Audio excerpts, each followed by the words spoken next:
We are now on the record. This is the Kentucky Public Service Commission. My name is Michael Schmidt, Chairman of the Commission. Seated to my right is Vice Chairman Dr. Cicero, and to my left, Dr. Talina Matthews. The subject of the hearing today is case number 2019-00065, City of Drakesboro, DBA Drakesboro Natural Gas Company, alleged failure to comply with KRS 278.495, 807 Kentucky Administrative Regulation 5:027, and 49 Code of Federal Regulations Part 192.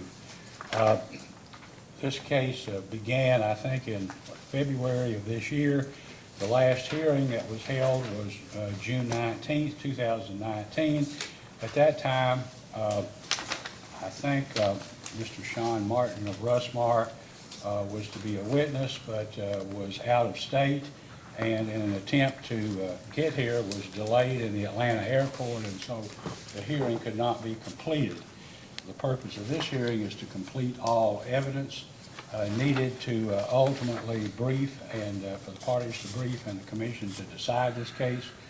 I understand also there is a motion pending by the City of Drakesboro to modify its filing obligations under, I guess, the Commission's March order. At this time, would counsel for Drakesboro please identify himself, his client, and those with him here today? Judge, I'm Ryan Driscoll. I think I'm counsel of record. I'm here with the City of Drakesboro. Mike Jones is the representative for the City of Drakesboro, and those are all of our representatives today. I guess what we put on evidence, and Mr. Driscoll, I know you have, I understand Mr. Martin is here. I don't know if anybody else, do you have any other witness you're going to put on? And Yes, Chairman, we are going to put on Melissa Holbrook, Commission Division of Inspections Inspector. Well, the reason I ask is that you ought to get the last shot if you want to. If you want to, Mr. Jones, Mayor Jones, if you want to put him on again, that would be fine. If you don't, it's up to you. We'll make that decision as Okay.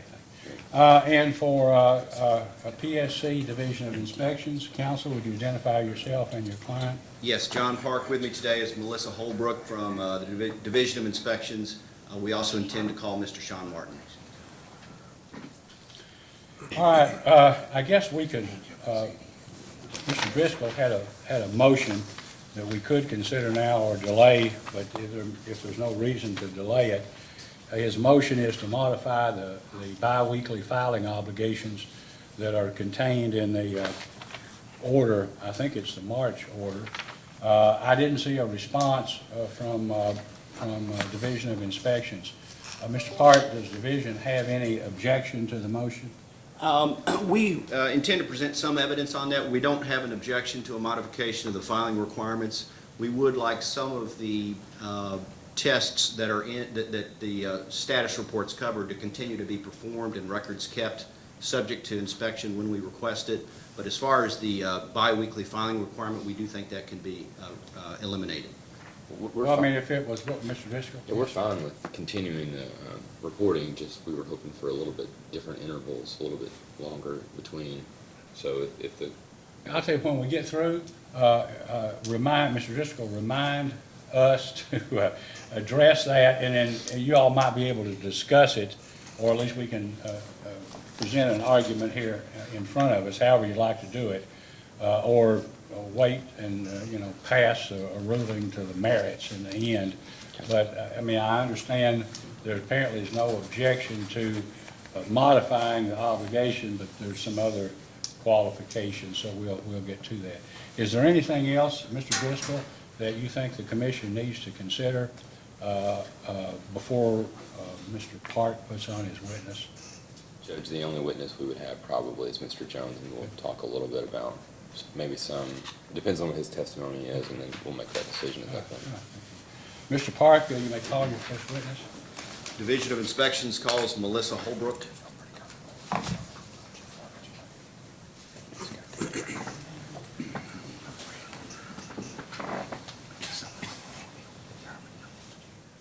Ms. Holbrook, please raise your right hand. Do you solemnly swear or affirm under penalty of perjury that the testimony you're about to give will be the truth, the whole truth, and nothing but the truth? Please be seated. Counsel, you may ask. Ms. Holbrook, has your employment position as gas inspector for the Kentucky Public Service Commission Division of Inspections changed since the last hearing in June? No.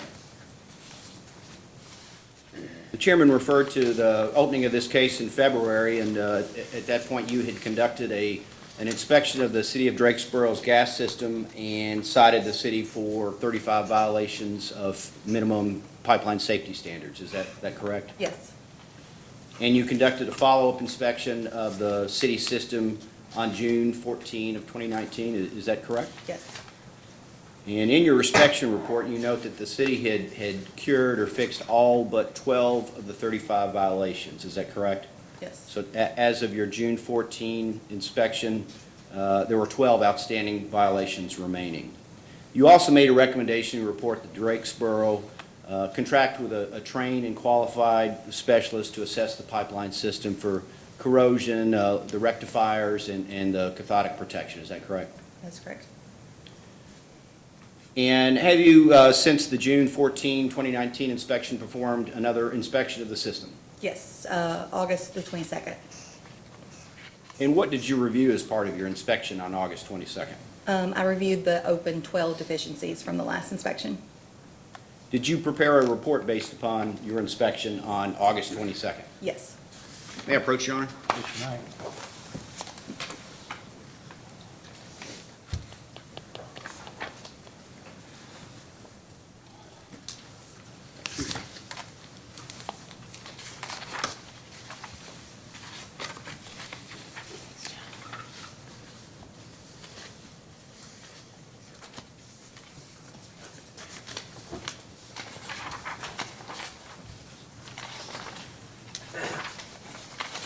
Mr. Driscoll, have you seen this report? Yes, sir. Ms. Holbrook, would you please identify this document for the record? This is the follow-up inspection I conducted on August the 22nd of 2019, clearing out the 12 deficiencies from Drakesboro. Division Inspection offers this document as PSC Exhibit 1. Any objection, Mr. Driscoll? No, sir. Thank you. Sustained. Based upon your inspection, did you find that Drakesboro had cleared the remaining 12 deficiencies? Yes. We'll run through them real quickly, Okay. referencing each violation by the number in which it appears in the initiating order, as well as your initial inspection. Okay.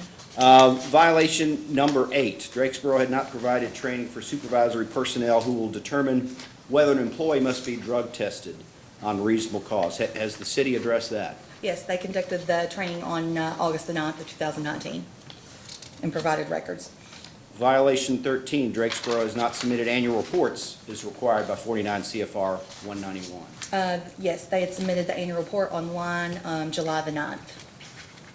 Violation 14, Drakesboro has not sent the customer notification required by 49 CFR 192.16. Yes, they had delivered by, hand-delivered the notices and also posted in the local newspaper as required. Similarly, number 15, Drakesboro had not sent public awareness messages as required by 192.616. They mailed those in June of this year. Violation 21, Drakesboro has not conducted patrolling of its distribution mains as required by 49 CFR 192.721 since 2017. Has that been cured? Yes, that has been completed, yes. Violation number 22, Drakesboro has not conducted regulator relief valve inspections as required by 49 CFR 192.739. Have those been performed? Yes, originally they had completed those by a previous contractor and we were unable to find the records, but Drakesboro had another third-party contractor come in, Danny Shelley, and he conducted those August the 19th. Violation number 26, Drakesboro has not conducted atmospheric corrosion inspections as required by 49 CFR 192.481. Yes, they have conducted that on August the 22nd. Violation number 27, Drakesboro's pipeline markers do not meet the requirements of 49 CFR 192.707. During the June inspection, they had them ordered, and then during the August inspection, they'd received them and they had installed them in the field. Violation number 29, Drakesboro did not properly repair a damaged plastic main on Wyatt's Chapel Road as required by 49 CFR 192-311. Yes, they completed that repair. They dug that up, repaired it properly on July the 2nd, and recorded it and had pictures for review. Violation number 32, Drakesboro has not offered excess flow valves to existing customers as required by 49 CFR 192-383. They did that mailing to the customers June of 2019. Violation 34, Drakesboro has failed to maintain for the useful life of each pipeline records of each test performed under 49 CFR Subpart J. Drakesboro had found the original records from 1988 to produce from the Texas gas transmission installation and produced the records for review. Violation number 35, Drakesboro has failed to keep adequate records of procedures to respond to and repair leaking pipes. Yeah, the leak repairs that we looked at in June inspection were not adequate, but after we talked to Drakesboro of the detail that needed to be done for the leak repairs, Donald Sims, he was doing a very good job of documenting those leaks, and the Restmar employee was both documenting them. Did the city follow the recommendation in your June report with respect to assessing whether the system is subject to corrosion and cathodic protection, as well as the regulator and rectifier inspection? So I did the inspection on August the 22nd, and the regular inspections had been done, but the paperwork had not been completed when I was there for the inspection. We received that a little bit afterwards. It was conducted on August the 19th. And then I think in August and September, they were doing the assessment of the corrosion on the system, so they have completed those. And the chairman discussed the biweekly status reports that have been filed. Has there been anything in these reports that has caused DOI concern? No. And is it your position that it would be acceptable for the city not to file those reports on a biweekly basis, but to maintain records of the tests that they were required to do? Yes. Under federal regulation, a sniff test is required how frequently? You're required to do it every 30 days. And what is your recommendation? My recommendation for right now, just because the system, we had an issue with the odorant in the past, I still think that they need to complete it on a weekly basis. And maintain records? And maintain records, yes. For review by Yeah. commission staff.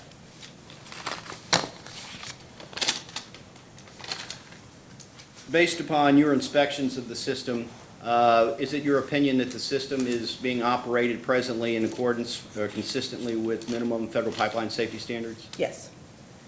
And based upon your inspections of the system and the status reports and all the other information you've reviewed, what do you think is the biggest challenge facing the long-term safety of the system? Long-term is the corrosion on the system. The infrastructure right now, from Restmar's report, shows that the system is not protected from cathodic protection, which means that daily, it's not an immediate, but we don't know in the past what has happened, and corrosion turns to leaks. So the infrastructure is failing on a daily basis if it's not protected or replaced with plastic. And this is the main metal pipeline? Yes, Main yes. distribution? Yes, and also after reviewing the regulator and relief valve inspections that Restmar performed, the infrastructure there with the regulators are old, and they said that they were having trouble finding parts to replace, so those may have to be in the future replaced also. All right, we will get into details on that with Mr. Martin based upon the inspection reports. In your opinion, do you think that the city of Drakesboro currently has the in-house capabilities to operate this system consistently with federal pipeline safety standards? I think as long as they have a third-party contractor with them, that they can operate. In your opinion, you do think the third-party management contract is still necessary Yes, for the foreseeable future until the city establishes the capabilities to operate the Yes. system on its own? yes. And do you have any other recommendations for this system on a going forward basis? After the inspection and reviewing the records, I would like to see the third-party contractor stay until we can ensure that the people are properly trained and are experienced. I would like to see a weekly odorant test with the instrument, and I would like to see an annual leakage survey conducted on the entire system. And is an annual leakage survey on the entire system more frequently than is required? Yes, with the corrosion issues, the requirement would be 3 years, but I think we need to accelerate it due to the unknown issues on an annual basis. When you say unknown issues, is that because it's unknown how long the metal pipe has not been protected from corrosion? Right, and we don't know exactly what's in the ground right now, and we know it's not protected right now because of the readings. I have no further questions. Commissioner Cicero, questions? I don't have any questions for her. Mr. Matthews? I don't have any questions. I have no questions, Mr. Cicero. Ms. Holbrook, do you have any direct knowledge of corrosion on the pipeline? I can only go on the readings that were provided, that's all the knowledge I have. You'd have to ask Sean about the details of the system. Have you talked to Sean about any of the condition of the corrosion? Just briefly, his report that he sent, but not in detail, no. Okay. And what does the city need to do in order to get qualified to not use a third-party contractor? I think that if the city, I don't feel that Donald right now, I think he's doing a good job. Right. But I don't think he has the experience yet to be on his own. And I can't say it could be a year, it could be 2 years, it could be 5 years. Right. But right now, my comfort level, I don't want him to get to a situation that he's not prepared when we're dealing with public safety. Is it your opinion he's doing an adequate job at the moment? Yes, what I have seen. Those are all my questions. Thank you. May this witness be excused? Yes, sir. You may step down. Now call your next witness, Mr. Clark. Division of Inspections calls Mr. Sean Martin. Mr.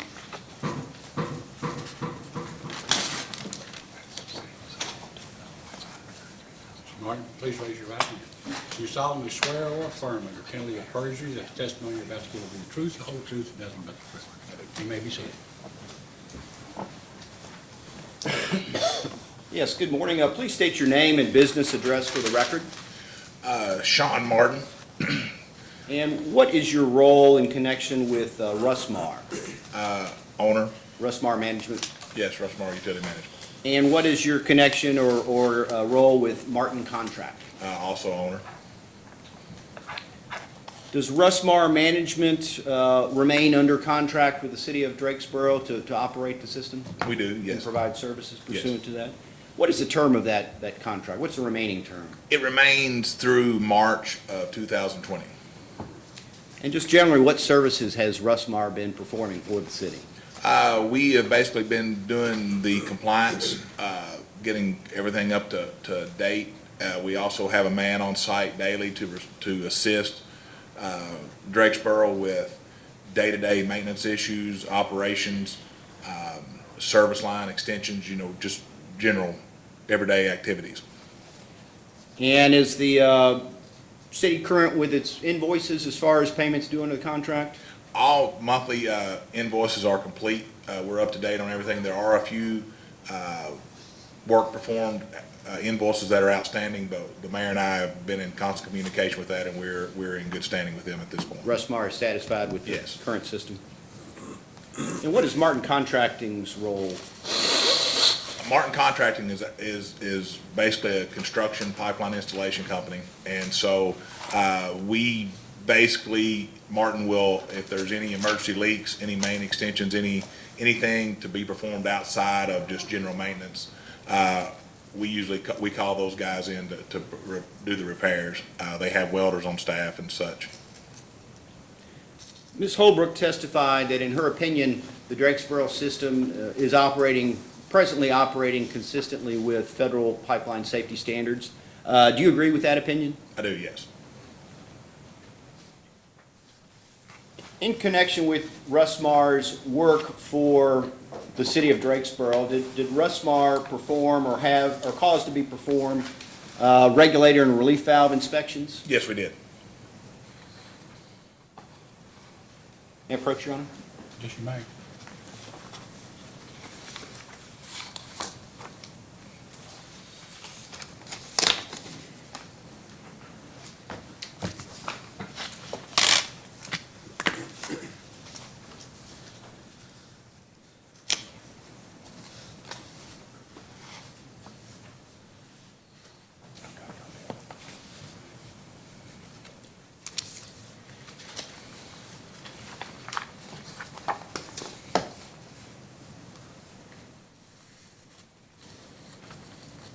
Could you please identify for the record what this document is?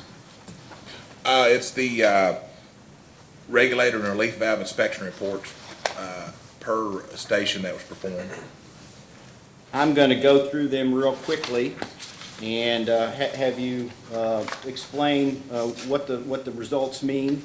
First, looking at the inspection reports, the inspections were performed by B. Coyle and Danny Shelley, is that correct? Yes. And are they employees of Russmar? They are not. Okay, who are they? They are independent contractors that both have experience with Delta Gas over the years, and they were both in their measurement. They have since started performing regulator inspections. Okay, the first inspection reports are of the Union Ridge station, the bottom run and top run. What does bottom run and top run mean? Basically, they're on a regulator station. You have two runs or two levels of pipe that allows one is usually in operation at all times. But if something were to fail on one side of it or one run of it, then the other one would kick in. So it's basically a backup. On both the bottom run and the top run, the model of regulator is the Equimeter 141.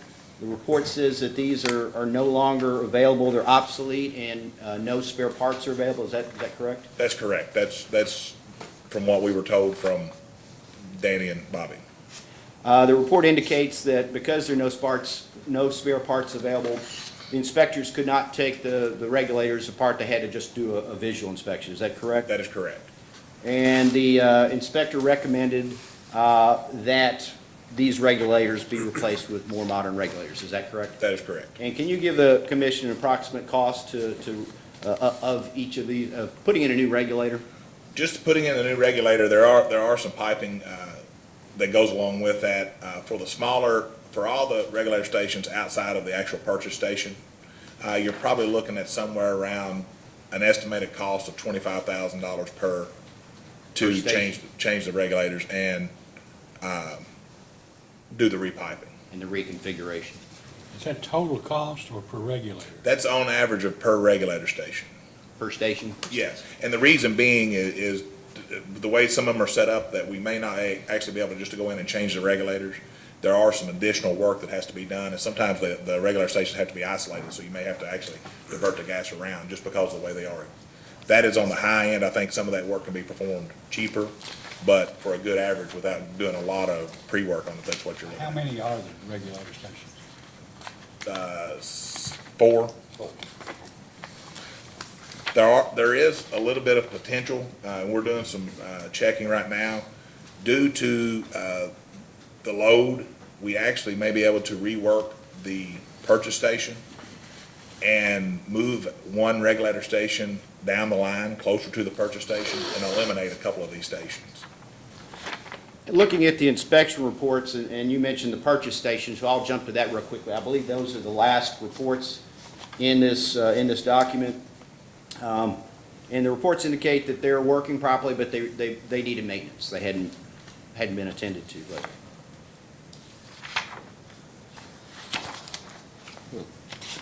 Now I'm going to go back to the Tobacco Shack regulator station, which is page 3 of this document.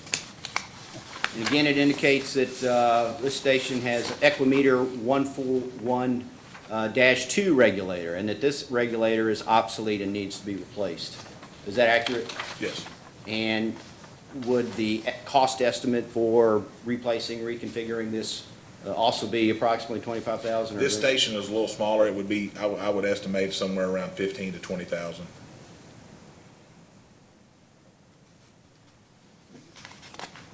Next station is the Mill Pond Road Station.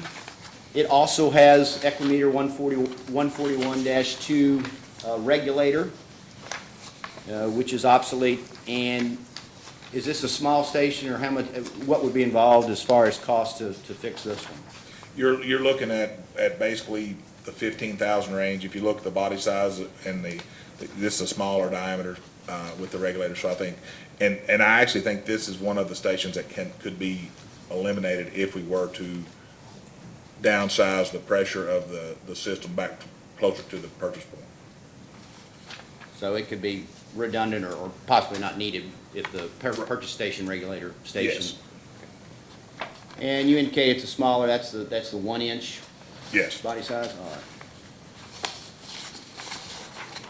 The next station, next report is for the Benton Dump Regulator Station. Again, it has the Equimeter 141 type meter, obsolete meter. It needs to be replaced. Do you know this Benton Dump Regulator Station is the 2-inch, looks like. So you have a cost estimate on this one? Yeah, I would say 20,000. All right. Next one is the regulator station, Old National Bank Station. Inspection report indicates it's working properly, needed some maintenance. Is that accurate? That is correct. And we have touched on the purchase station, regulator station. At this point, I'd like to offer this document into evidence as PSC Exhibit 2. Any objection, Mr. Driscoll? No, sir. Sustained. In connection with your work, or Rusmar's work for the city of Drakesboro, did Rusmar perform or cause to be performed a cathodic protection troubleshooting report? We did, yes. May I approach, Your Honor? Yes, you may.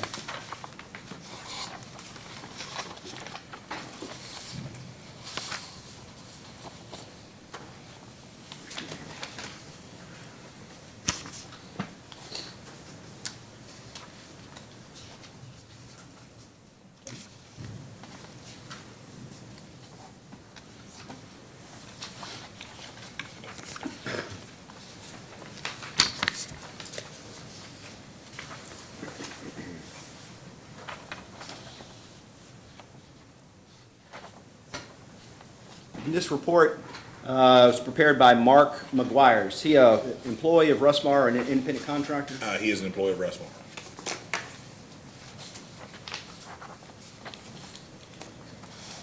And what was involved in preparing, or what was the purpose of this report?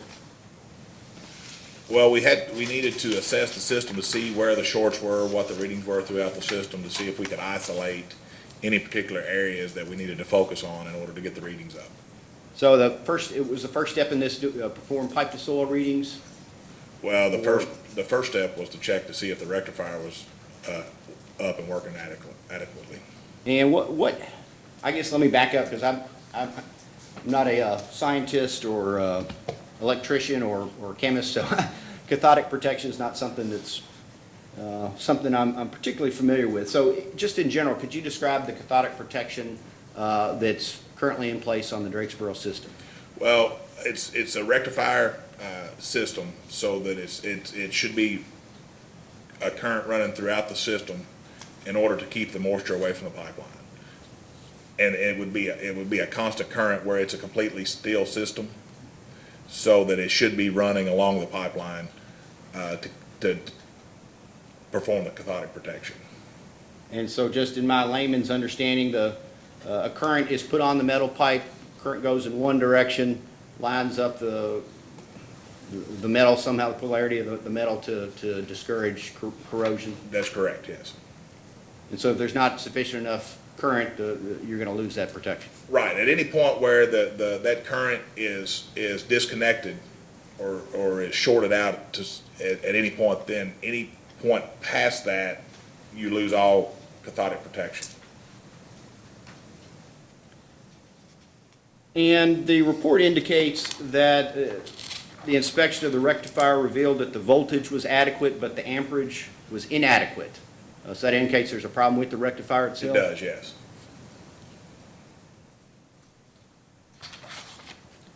As far as checking the pipe-to-soil readings, the report indicates that the road crossings were focused on, the junction lines, and there was a sampling of consumer taps. Is that correct? That is correct. And what were the pipe-to-soil readings that were determined? Well, everything was basically, I don't have all of them in front of me, but everything was below the standard of .85. .85 is the, negative .85 is the standard? Yes. Okay. And if it's not registering that, it's not providing the It's not sufficient? providing the adequate protection. And what is the purpose of a ground bed? Well, the ground bed is a group of magnesium anodes that it pulls that moisture to those points, and so that's where the moisture, as it pulls it away, it pulls it to those points and isolates those areas. Sort of this sacrificial, or? Yes. And those do have to be periodically redone, at a time, but So as part of this inspection, the ground bed was located, is that accurate? it was, yes, there was one ground bed that was located. So there could be conceivably multiple, or is that? Well, there were supposed to be two different rectifiers with two anode beds. We have only been able to locate the one. There should have been one on the other end of the system, because at some point as the system grew, they were supposed to build one to feed back, but at this point, we can only identify the one location. The report indicates that the ground bed is too close in proximity to the metal main. Is that accurate? That's correct, yes. And what is the concern about that? Does that affect the cathodic protection provided?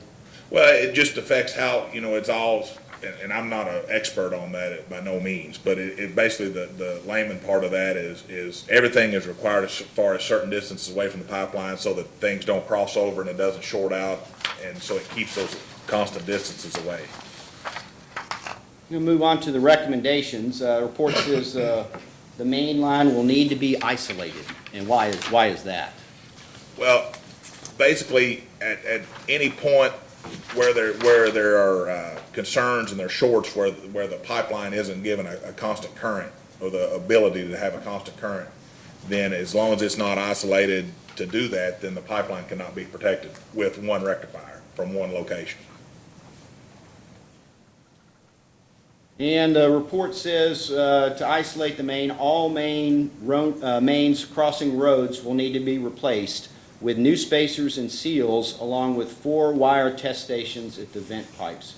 Could you explain what that means? Does that mean the pipe, wherever it crosses the road, the pipe has to be replaced? Right. Where the pipeline, what we have found at this point, or what we anticipate, what we found on our limited assessments, but is the steel line is touching the casing, so that shorts that out. So what the requirement is we either can go back in and not install encasement and put new line in, or we would need to isolate and make sure the spacers and the end seals are installed properly to keep a distance from the carrier pipe into the casing pipe so that they're not touching.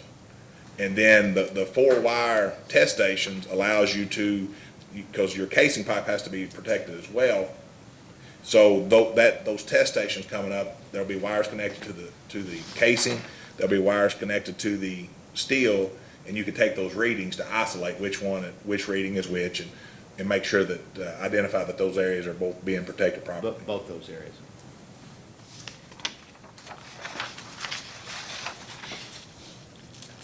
And these are all road crossings, junction lines. What are junction lines? Basically, anything that tees off of the main line for secondary lines such as crossroads. There is some concern of what's been brought, over time, if there's some poly that may be installed, maybe some underground. I think we still potentially could have some underground gate valves where if the proper gasket isn't used, that doesn't allow, as the current runs through there on any gate valves, that gasket breaks that current. So there's some areas there that we need to identify to make sure that everything is properly connected to allow that current to go through. And that's why you need to isolate the junction lines. Yes.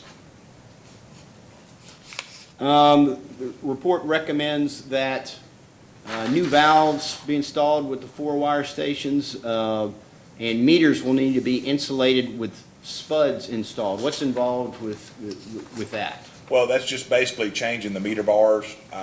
Now they make them with, it's a connect, instead of just the actual spuds, they make a meter bar that is isolated so that two things, once it gets to that meter, you stop your isolation so it's not traveling on into the houses to be protecting or causing any issues on the inside of the house and the internal piping. So it's just to prevent the current from. It's just to prevent the current, it stops it basically where the customer takes over. And that's just a new meter bar, basically where the meter bolts up to it. Once the main is isolated and can be tested, the report indicates that the testing can determine, better determine the size of the ground bed and rectifier that will be needed to provide the appropriate cathodic protection required for the system. Do you anticipate the rectifier will need to be replaced? I do, yes. And you indicated ground beds are typically replaced. This one's too close to the main, so I assume it's going to need to be replaced. Yes. And do you anticipate there will be a need for a second rectifier in ground Yes, station? if we're going to maintain and keep a steel system, there will definitely need to be a second rectifier added.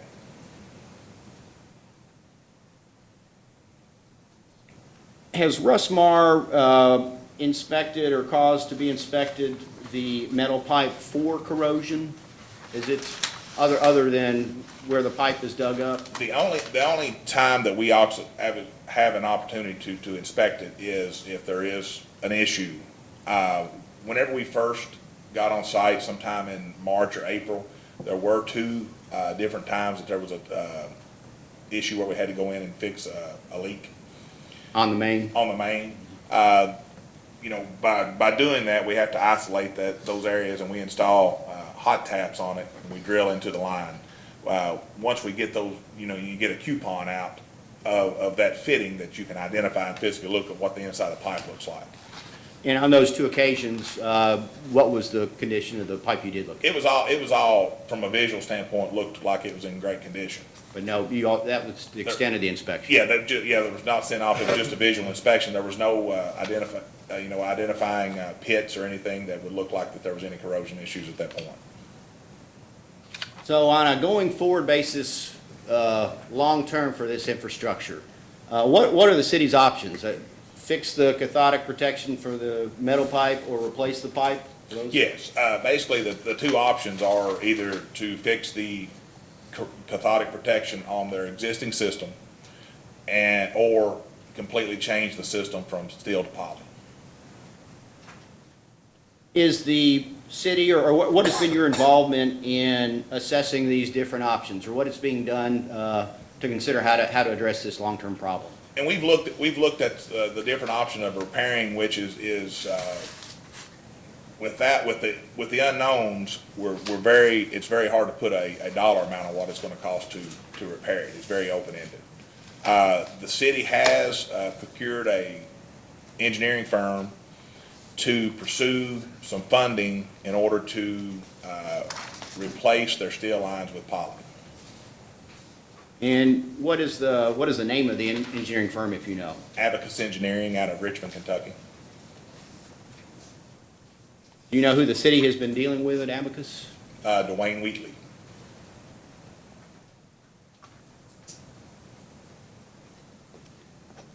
And is this engineering firm looking at both the options you mentioned, both replacing the metal pipe as well as fixing the cathodic protection? They have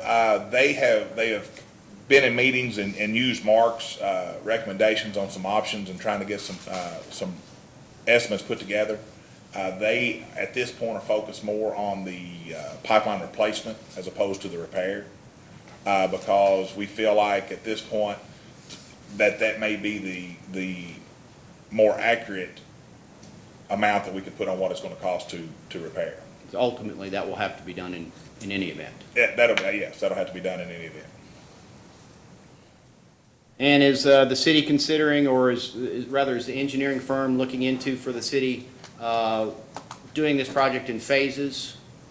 Yes. Addressing the worst problems first? Yes, and I think this comes, they've been in contact with a couple of funding agents in order to assist the city and help in getting this done. Obviously, the replacement program, they are more willing to assist on. So this is coming from them of how, them being the funding agent. What they have discussed is doing it in 2 phases, finding the immediate phase to expedite this situation, and then coming in with another phase in order to finish out the system at a given point. You mentioned funding agent. Is that, was the engineering firm, what did you mean by a funding agent? The funding agent is, there are grants, and I'm not familiar with the name of what grant it is in Kentucky, but there are grants available for cities in order to help upgrade not necessarily upgrade their systems, but replace their systems. And so at this point, due to the funding restraints for Drakesboro, they are pursuing some additional funding in order to expedite this. And they are pursuing a grant for the pipe replacement? Yes. Do you know what the status of that is? Have they? It's in the preliminary. They do have estimates together. They have been in talks. But as far as the papers have not been filed yet. They're just, I think the engineer was procured 45 days ago. They have expedited that, and as the last I spoke with the engineering firm, everything is kind of put together. They just need to get it filed. So they've done some estimates as far as the amount of financing that would be necessary for this immediate phase. Right. Do you know, obviously, I understand it's, has not been completed yet, but do you have an idea of what estimate they're looking at for this first phase? The first phase is an estimate of $650,000. And what would the time frame be to implement this? And there again, this is totally speculation, just from what I've discussed with them, but they're hoping to get something in place with a funding agent. So as of April, May, at that point, if once the funding is secured, then they'll have to put it out to bid. So you're looking at 30 days. Then you're looking at, once it's awarded, you're looking at 30 days. So construction at best, you're probably looking at starting the first phase sometime in September or October of next year.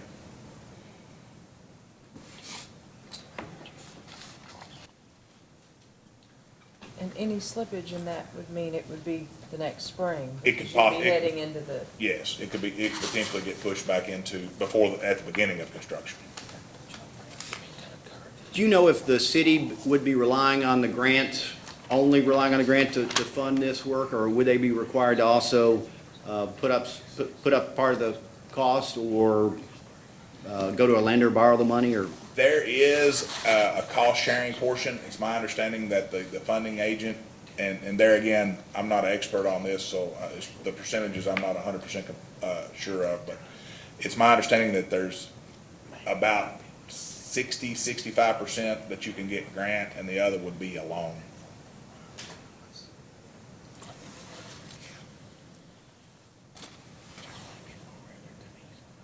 I have no further questions. Mr. Cicero? Just for my clarification, 650,000 is for these number 1, 2, and 3 on your recommendation? That would be the identifiable, the first areas of concern. But with that being said, we would identify our largest trouble areas or our highest, safety areas where we would focus this work to go. This would be to replace the plastic in order to, in those steel areas. It's going to be kind of, I'm not 100% sure of how we can apply that money as far as these regulators and how it's going to go from the actual replacement and basically the repair. So at this point, there's a little bit of a gray area from my standpoint of what we can do with this funding. I know that we can do the replacement to help the corrosion. I'm not exactly sure how we can apply all that money for the regulator issues. So let me clarify for you. You've got 3 recommendations on this PSC Exhibit 3, and they include the road crossing mains, the junction lines, and the consumer meters, which you say they should be corrected first. Yes. Is that the 650,000? This, on the corrosion issue, will be absorbed into the 650,000. And is there any safety concerns that are immediate because of the time frame that's going to take before this phase is done? At this point, from my opinion, we haven't identified any safety issues. We don't have any leaks that we have found.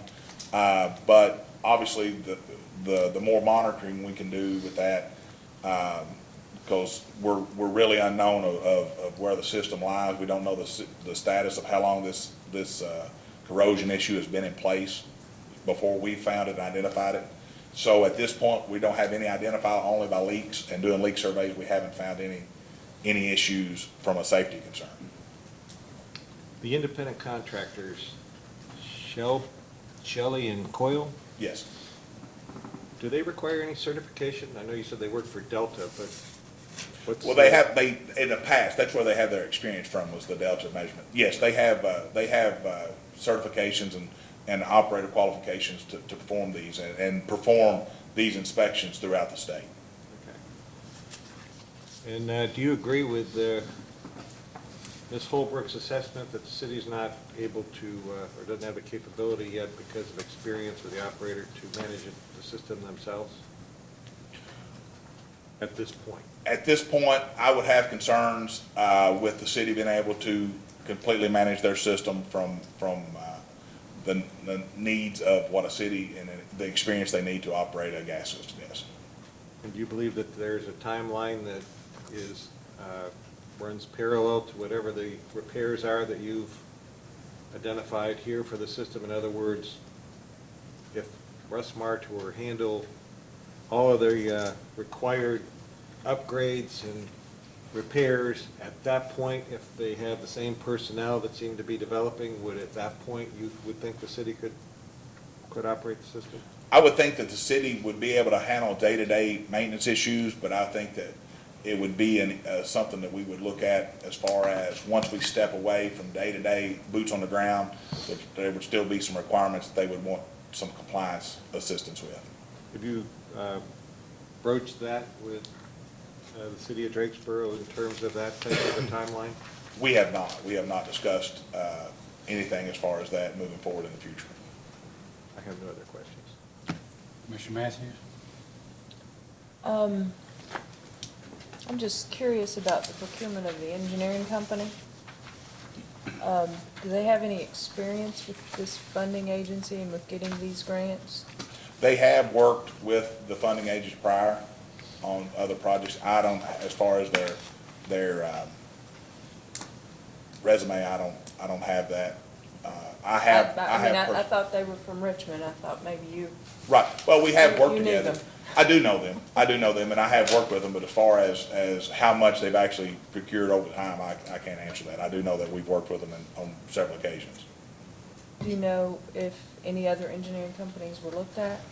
I know that there was two other engineering firms that applied for, there were several different things I think the city asked for procurement on at the time. Okay. And they can answer that better, but I think there was two other firms that, from both of them, one of them was out of Lexington, I believe, and one of them was out of Nashville. Okay. When you were talking about, I think, Martin Contracting, Yes. and you said those guys do the work, that's really kind of the same company? Well, they're two separate companies. Okay. They perform two different tasks. We have specialized ownership? people, pardon? Joint ownership? Well, I own both of them. Yeah. But It'll be joint. Joint, yeah. They perform two different tasks. Russ-Mart Utility Management has personnel that's more trained to the specialties in the management and compliance side of things, whereas Martin is basically a construction company that does the pipeline installation and all the welding and all the installation. That's all I had. I may have probably confused Mr. Martin, but you talk about, is there a phase one and a phase two? Were there two phases to Yes. make, correcting the deficiencies that you found or that you believe are necessary in order to bring the city system up to par where it's basically safe and a modern gas system, Right. correct? And when I say phase one and two, that was strictly proposed from the funding agent through the consultant as far as what the city can afford to do. What would phase two be then? Well, I feel like that it would be an extension of phase one. Once we identify exactly all of our issues, then we would know exactly what we're looking for to close out the project. The first phase would attack the immediate issues that we know we have as far as road crossings. But that doesn't include the regulator replacement. Does not recruit. Well, do you have an estimate, or do you know if the engineers have any kind of ballpark estimate as to what replacing the system, as you've indicated, would cost? To replace the full Yeah. system? Our estimate is $2 million to completely replace all the gas system and all the stations and everything. And that's what you think should be done? Yes. Is there a timeline that if it didn't get done in a year, you're comfortable? If it didn't get done in 2 years, you're comfortable? If it's 10 years, you're not comfortable? I mean, And there again, this is strictly my opinion, but I think the cathodic protection needs to be addressed immediately. okay. It's kind of unknown. Okay. We don't have any issues now, but if we don't address it in the next year, we don't know what we're gonna be looking at, because we don't know, we know that it's not protected, so that's the only thing at this point we know. Absent the third-party funding, could you do some of these three things that are on your list? I think that would be a question. Could I perform the work? Absolutely. No, do you I think that they would be can a afford question. it? No, I don't think that they can afford to do a lot of work without the outside funding. But there again, that is a question for the mayor. I Do apologize. you know the identity of the prospective funding agent? I don't. I'll have to get that. I don't, and the mayor might be able to answer that.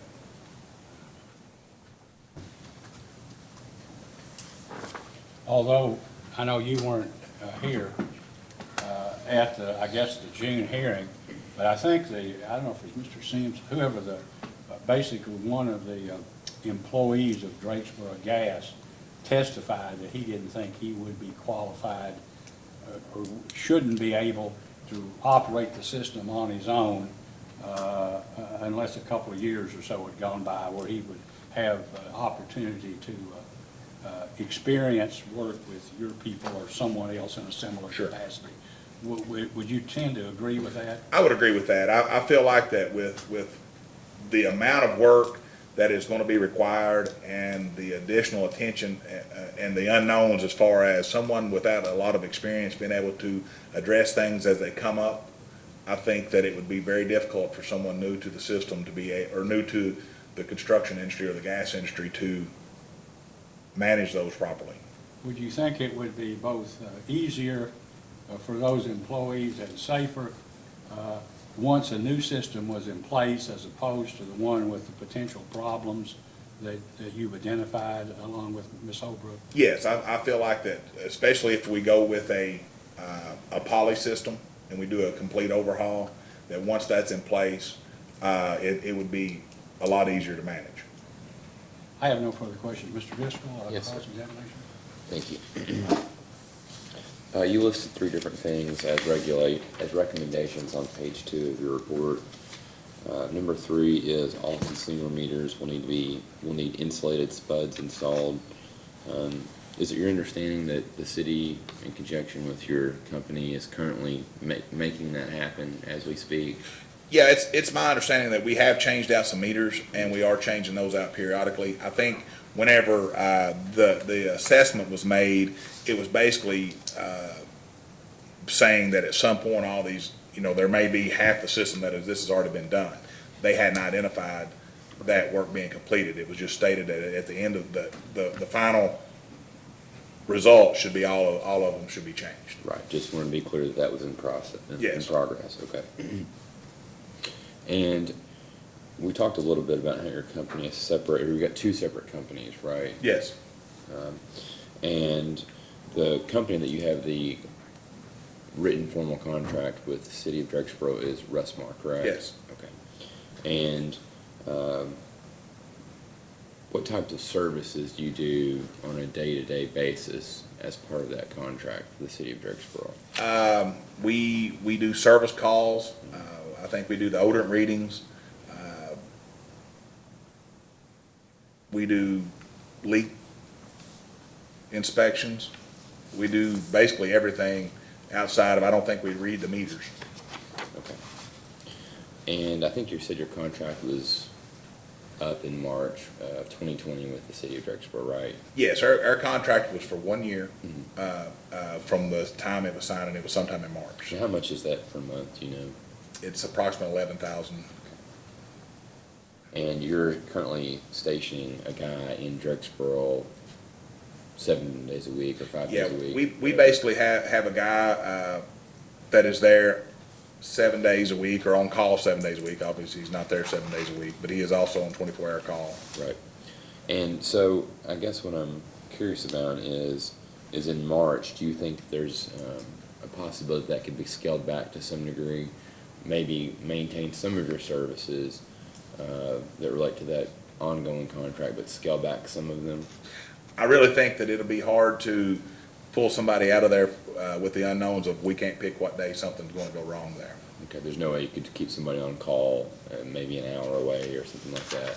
I think with the current situation and the unknowns as far as the cathodic protection, that it would be very unrealistic to have someone Okay, not on site. okay. Now, it doesn't have to be Rustmar Utility Management, but they need somebody. I understand. I'm sure company, yeah, I understand. I'm just curious as to whether those needs will go down as time goes on.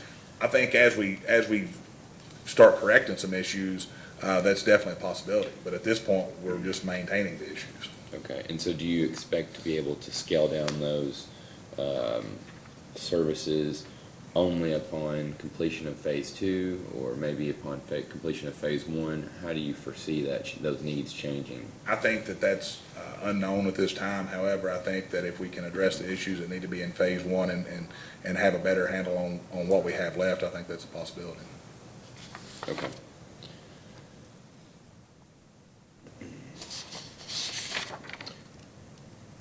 If the city added an additional employee in addition to Mr. Sims, would that in any way speed up the process of transitioning to the current level of services in the contract to maybe a lower level, or would you keep the same opinion? I would. Depending on the employee, probably wouldn't. I think it would depend on the employee. I mean, if we're hiring a 20-year gas veteran, then definitely. I think if not, then no. Gotcha, okay.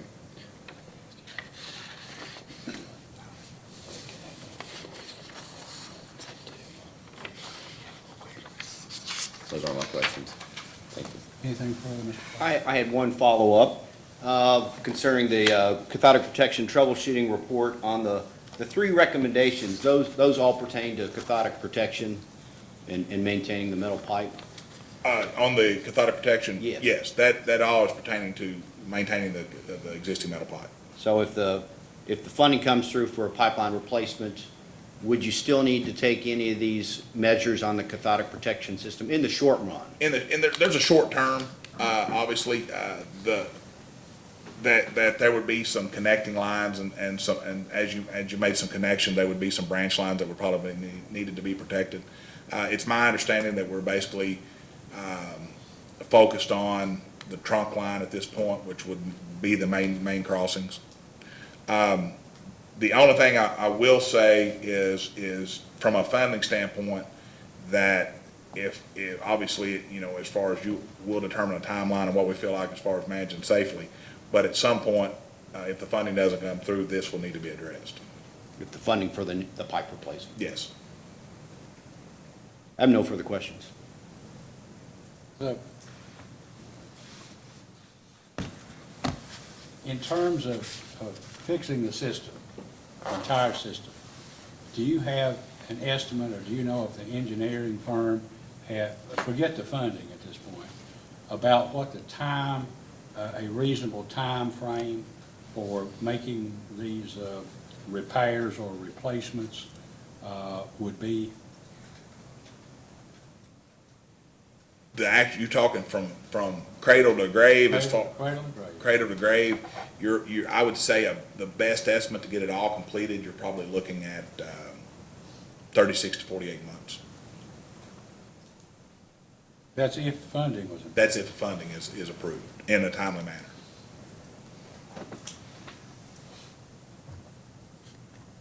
It seems to me the ultimate issue is either replacing the pipe, the regulators, doing what's necessary to make the system modern and safe, or shutting the system down altogether and let them sell it to somebody, or let the people use go to heat pumps. I mean, do you see an alternative to that? If the system is not going to be safe unless these recommendations that you and Ms. Holbrook have made are basically undertaken. Would you agree with that? I would agree in the future, yes. I don't have any further questions. Mr. Driscoll, anything else?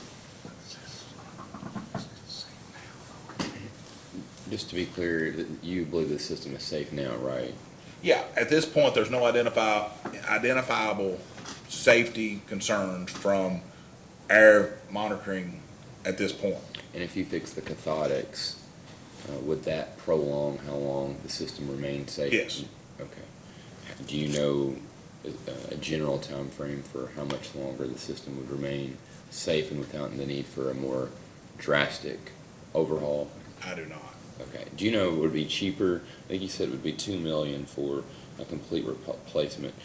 Do you know how much it would be if you chose the alternative, which would be the fixing the steel pipes?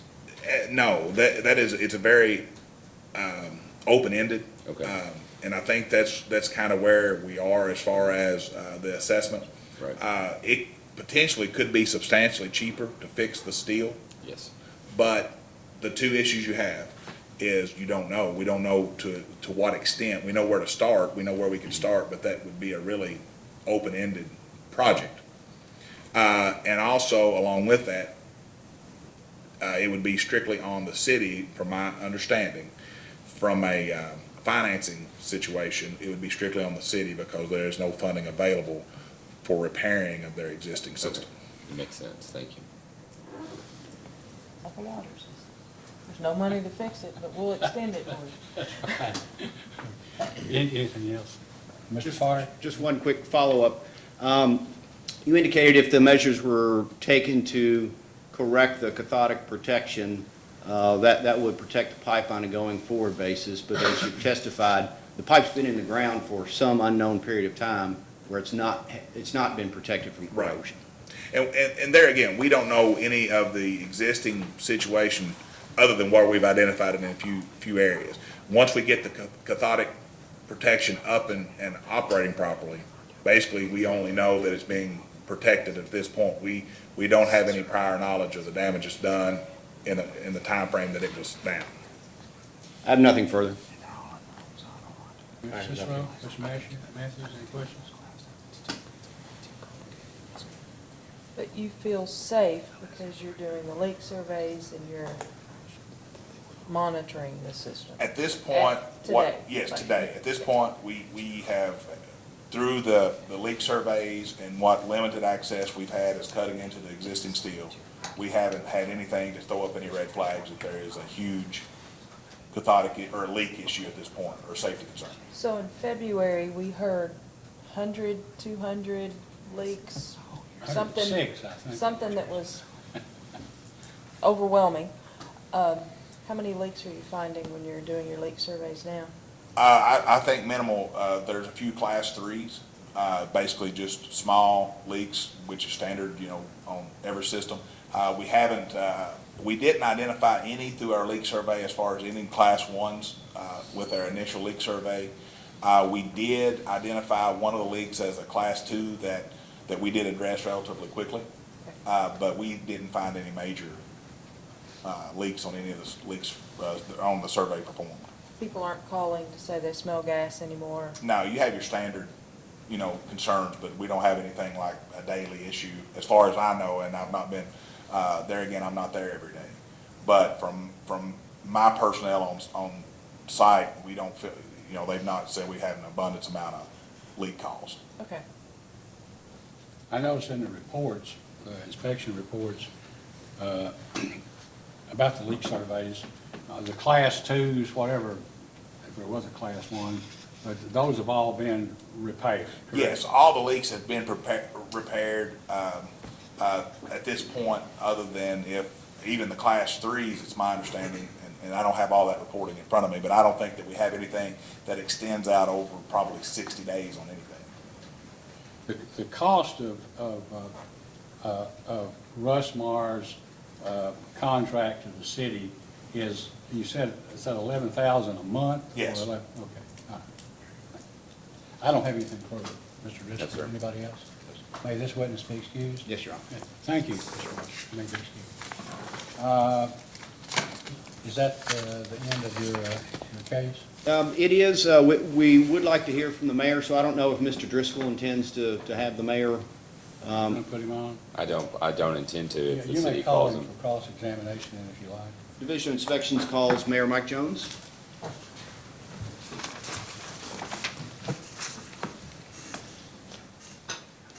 Mayor Jones, please raise your right hand. You solemnly swear or affirm under penalty of perjury that testimony you're about to give will be the truth, the whole truth, and nothing but the truth. Please be seated. Good morning, Mayor Jones. Have you heard any testimony here this morning with which you disagree? Absolutely not.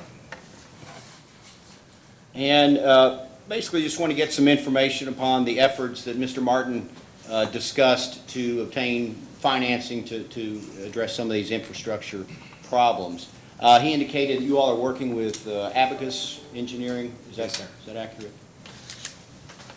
And how long has the city been working with this firm?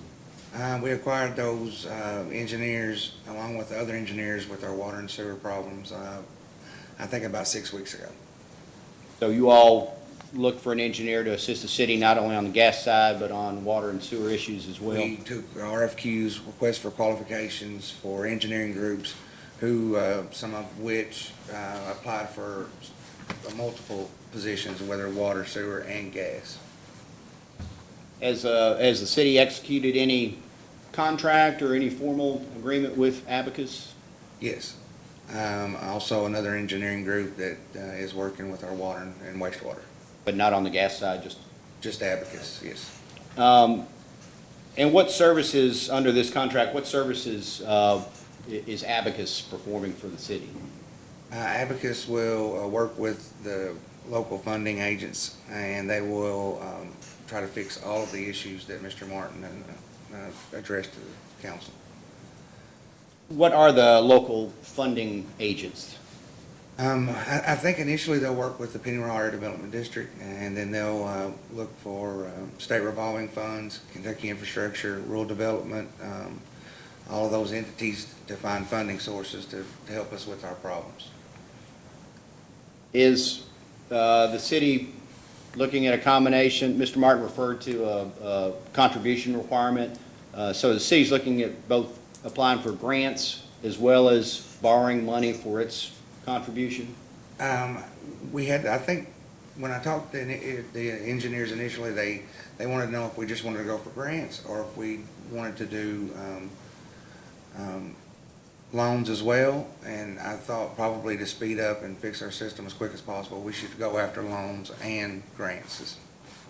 Is it your understanding that this funding would be used to replace the metal pipe in the system? It would be used to upgrade. If it was not something that was going to be an upgrade, then those issues couldn't be fixed with funding. Such as a regulator station that would, Absolutely. your understanding that would be beyond the scope of this funding? Yes. How does the city anticipate it will pay for replacing these obsolete regulators? With all the issues that we've had and all the expenditures that we've had incurred this year, we're hoping to at the first of the year to look at our budgets and look at some of our revenues and expenditures, and hopefully be able to do those in-house. Fund them out of current revenues? Absolutely. Yes, sir. Do you know if Abacus has submitted any applications on behalf of Drakesboro? No, I think at this time it's just Preliminary. preliminary, and they're working with all the groups that they can to get as much funding as they can get. And what is your understanding of the phases of this potential project that you're seeking funding for? Well, there's two. Like I said, like Sean said, it's fixing the initial problems, which, right now, the major problem is cathotics and corrosion. And addressing potential issues, so if we can upgrade some of the pipeline to plastic, then that would do away with some of the regulators. And so until the engineers go through their process and are able to determine what grants and funding they can get, that will help us go forward as to what we need to do. So the amount of Potentially, funding, we're gonna have to replace the pipeline one of these days, all of it, It's not gonna stay in the ground forever, so eventually, like Sean said, it will all have to go to plastic, But if we can fix the corrosion and the atmospheric, protection right now, then that's a short-term issue. The long-term issue would be to eventually replace all of it, do away with the regulators and replace all of it with plastic. since you're understanding the first phase would be used for starting the pipe replacement or the cathodic protection or I guess has it been determined? No, not been determined yet. And is it does it depend on how much funding you get as far as what that phase would include? I think that's too early to tell too. I think, they'll make their determination on, what needs to be done and how to get the money forward at that time. You heard an estimate or rather you heard Mr. Martin speak to estimates of what level of funding would be necessary for these phases. Did you hear him testify to that? Yes, sir. And do you know the source of those estimates? Is that something that Mr. Martin would, or the Abacus would have come up with, or is that something the city is aware of? I think if Mr. Martin come up with any estimates, that would probably be from his experience. And that would be something we would agree with, since he does have all the experience. What is the time frame for Abacus actually submitting a formal application? I'm not sure. I think, from my understanding, once you do the RFQ process and you pick those engineers, then I wasn't aware of any time limits that they had to do any projects. Have they told you we'll have an answer for you by No, sir. February 1? No, sir. Is it kind of just open-ended? And it depends. Some grants and funds, they go from time period to time period. So, again, they've got a lot of experience with that. And so the council picked a board, and that board was confident with Abacus doing all that. And so we're kind of leaving that up to them. Could you explain that a little bit more? The city council selected a board to review the qualifications? Yes, sir. What will the city do if this funding, if it can't get a grant? Has the city looked at other options or contingencies? I've talked with Mr. Martin, about that, about maybe looking at other entities like Delta or Atmos, or we've discussed if somebody even would want our gas system, and then we would have to talk to the council about if they wanted to get rid of our gas system. So there's really, so much to talk about there that, we're thinking with all the problems that we've had and have, who would want our gas system but us, and, I know we want to keep it. So that's why we've worked so hard this year, is to keep it. Do you feel like you've got the support from your city council as far as the focus that you put on the gas? I hope so. Have they been supportive of of the funding decisions you've had to make? Not all of them. And that has nothing to do with gas. But as far as gas, yes, I think they're pretty confident that we're doing everything we can to keep the gas system and to fix all the problems and issues that we have. Do you think they appreciate the seriousness of the safety issues that were brought up? I hope so. Yes, I do. Has the city considered an adjustment of its gas rates to help fund any of this? We're currently working with Kentucky Rural Water Association, and we're doing assessments and sustainability projects. So those will be looked at from those individuals. And so I guess if they come back and say that we need to do something different, we may do that. Definitely not my intent to do that. We did raise the base rate this year to help us, but On the gas side? yes. You said Kentucky Rural Water, are they looking at your gas rates too, or just the whole system? Or Yes, sir. They're looking at water, sewer, and gas. And what about, I know you had some large commercial, Not only Kentucky Rural Water, but we're working with rural development too. So they're gonna do a sustainability assessment. We're actually, I think, hopefully at the next council meeting, we're gonna agree to go for a sustainability grant through rural development too. And so hopefully they'll look at all three of the water, sewer, and gas. what would a sustainability grant cover? What is that? It's a new program. I think that the Kentucky Rural Water Association is doing the pilot program, which is the sustainability program. And so they're going to look at, I guess, our rates and our expenditures, probably revenues and stuff like that, and probably come back with some kind of assessment. In terms of what's necessary to sustain the system's viability? Yes, sir. And at previous hearings, we heard some testimony about the city had some large commercial chicken farms, I believe, and there was an issue as to whether they were being billed or whether they were current in their payments. Has that been resolved? Are they paying regularly, and what they should be is for the gas they are consuming? Yes, sir. So we actually got all of the chicken farmers together, and they've agreed to stay on the gas system for another year. And they've all been installed new meters, and they've all agreed that to pay the rates and the amounts that those meters suggest every month.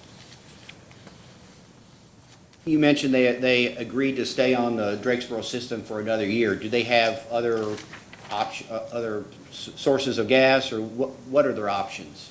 Yeah, they can choose to use a liquid propane gas. I have no further questions. Mr. Cicero? Did you have to write off any accounts receivable because of the chicken farmers not paying? Yes. So you took a write-off. How much was that? It was one particular chicken farmer, yes, sir. And they're a current customer now, or they're no longer? Yes, sir. How The was it? issue was the meters that were not able to be read. So they're digital meters. And like they were not able to be read. And, so it was hard to bill for something that you couldn't put on paper. At any rate, that issue is now resolved. Yes, sir. So the biggest issue sounds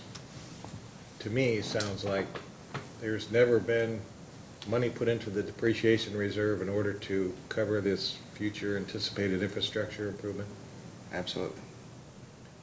And going into the future, is that something that the city is planning on, not just for the gas, but for the other utilities? That seems to be a common problem across utilities, regardless of what it is you're delivering. Well, we did have to use what reserves were there first of the year because we had issues with our wastewater and drinking water and our gas system. So every month since then, since we've had to use it, we put money back into those depreciation funds. So in the rates that you have now, you do have a depreciation piece that is going into a reserve that's for the rainy day, not for current operations. No, for the rainy day. Okay. I don't have any other questions. Commissioner Matthews? I don't have any questions. Mayor, I know you didn't cause any of these problems. Thank you, sir. Maybe my question is, you regret I wonder, running. why did you want this job? But, It's my hometown. you know, one of the problems that Drakesboro has, and it's not just Drakesboro, a lot of smaller communities, whether they're county, rural water districts, or small towns, you have such a small customer base, 667 customers, that when you have to undergo a major project, you can't hardly fund it through rates because there's not enough customers to spread the costs over. Something that, regionalization or a large company like Atmos or Columbia or somebody can do. So I would just say, a lot of people say, well, if I sold my system, we don't know what the rates would be.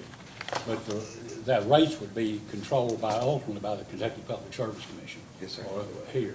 So I'm saying it's kind of like in schools, when I was a child decades and decades ago, there were a lot of small rural school districts, and there aren't many anymore because ultimately the costs and the regulations put you in a position where it's almost impossible to keep going. I wish you the best. Thanks, sir. But I mean, our issue here is it's a question of safety, safety I'm glad first. we addressed And I that know for you. you think that too. When I was a private practitioner, I defended a number of gas companies in explosion and fire cases, and the verdicts were many, many times greater than the cost of fixing the system. I hope you all don't have to face that, not just because of money, but because of your families and friends and people in the communities. When somebody's hurt or killed, there's no amount of money to replace that. But anyway, I appreciate your coming and your cooperation Thanks. throughout this whole process. Anything else anybody would say? You may be excused. Thank you. Thank you. Is there anything else before we talk about how we wind this up? We have nothing further. Mr. Driscoll? Why don't we do this? Why don't we just, I guess if Mr. Driscoll's motion is sustained and the bi-weekly reporting requirement is eliminated now, does that cause any concern, or is there anything that can't be addressed basically in a final order? I do not believe so. I think we would be fine with that being lifted at this time. Okay, well, we can, is there any objection? So we'll draft an order, but the bi-weekly reporting requirement, as set out, I guess, in the March order, will be eliminated, and so you won't have to comply with that in the future. What I think that would be best here is, we've had a lot of testimony, and I think Drakesboro has made a lot of progress over the, 10, 11 months we've been involved here. But we're now in a phase where the final order has to be addressed.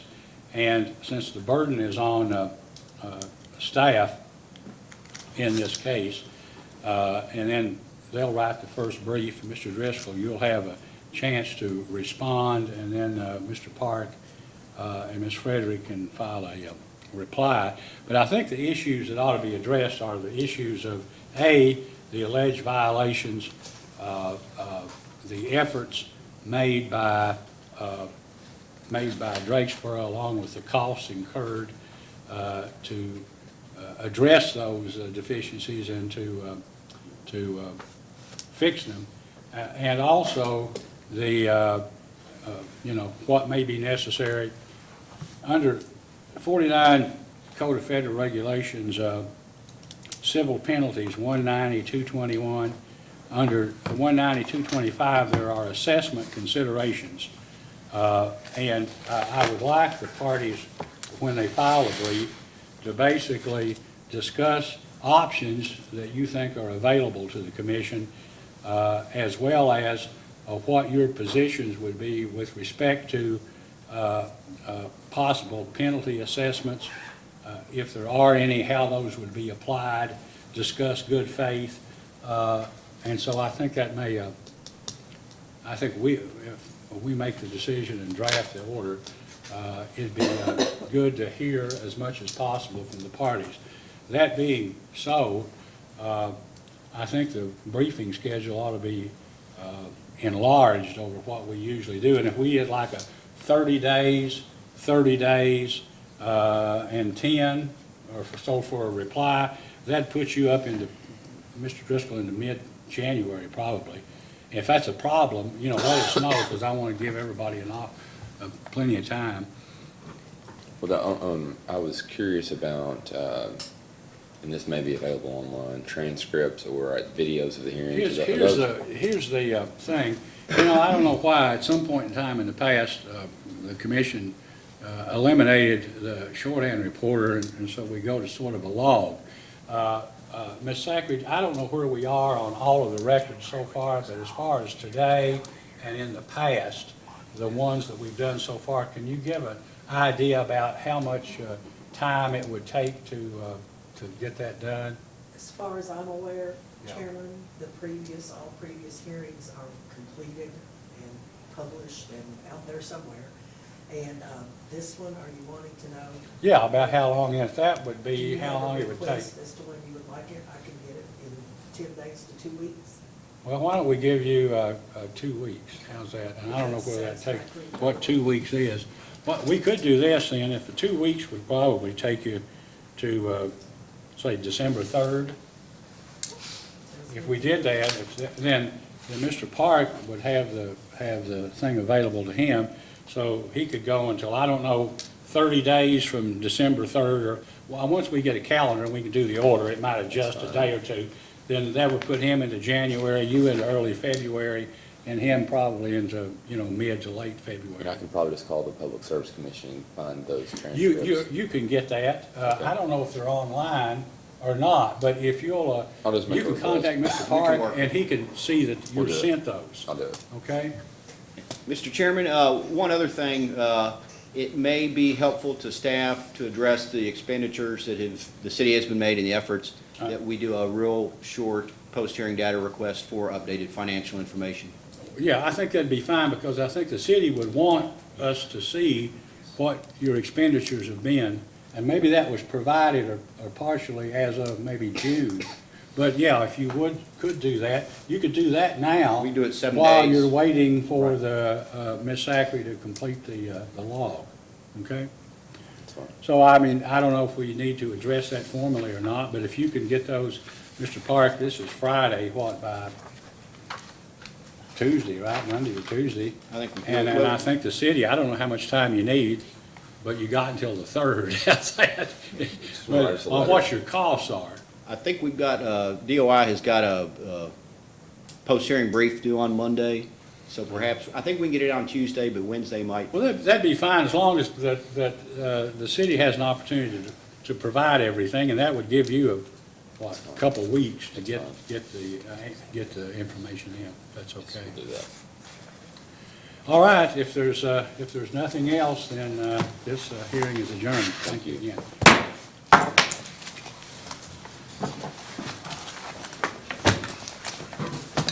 Safe travels back west. Thank you.